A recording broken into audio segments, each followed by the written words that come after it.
quand on a commencé à écrire et quand on a commencé à s'intéresser à la figure de Marcel Callot, on s'est rendu compte que c'était un jeune qui était très engagé. Voilà, il décrit la vie du jossiste qui consiste, dit-il, à venir en aide au camarade jossiste qui est dans la difficulté au quotidien.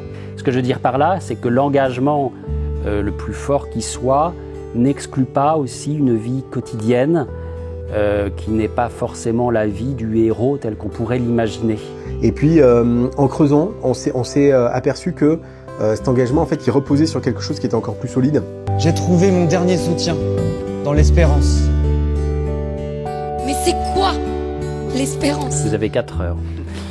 Marcel Callot avait sans doute conscience, tel que ses lettres nous le font comprendre, que l'avenir pour lui allait être compliqué, mais il garde toujours, donc non pas l'espoir, mais il garde l'espérance en conseillant à sa famille de ne pas s'inquiéter. L'espérance, c'est de se dire que les quelques pas qu'on va faire en avant, et c'est eux qui vont être capables de nous déterminer une solution. Et même si c'est à petites échelles, c'est garder à l'idée que dans quelques temps, on pourra réussir à faire quelque chose de grand.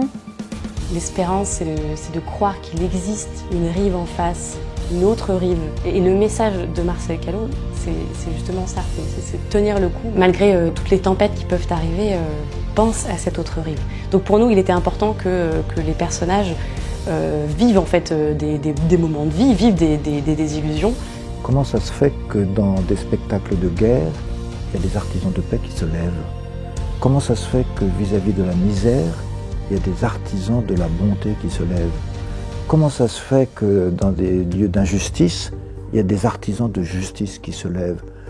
Comment ça se fait que dans le désespoir, que joue Margot de façon tout à fait remarquable, comment ça se fait que dans le désespoir, il y a des témoins de l'espérance qui se lèvent? Le trésor de Marcel Callot, c'est l'espérance parce que jusqu'au bout, jusqu'à la fin, en fait, c'est ça qui l'a fait tenir. C'est-à-dire que à la fin, quand il est dans les camps de concentration, il reste quand même ce trésor qui était l'espérance, c'est-à-dire vraiment de jusqu'au bout essayer de tenir, même dans un endroit qui est parfaitement inhumain, de tenir une petite humanité qui va briller même dans la plus grosse noirceur, quoi. Que son espérance n'a jamais faibli, même si elle est passée par des épreuves. On pourrait penser que les épreuves écrasent l'espérance. Eh bien, pas chez Marcel Callot. Marcel Callot avait cette vitalité en lui qui n'était pas la vitalité de quelqu'un qui a des projets fantastiques. Non, c'est pas un homme au projet, mais c'est un homme qui est habité. Pour moi, c'est le héros de l'espérance.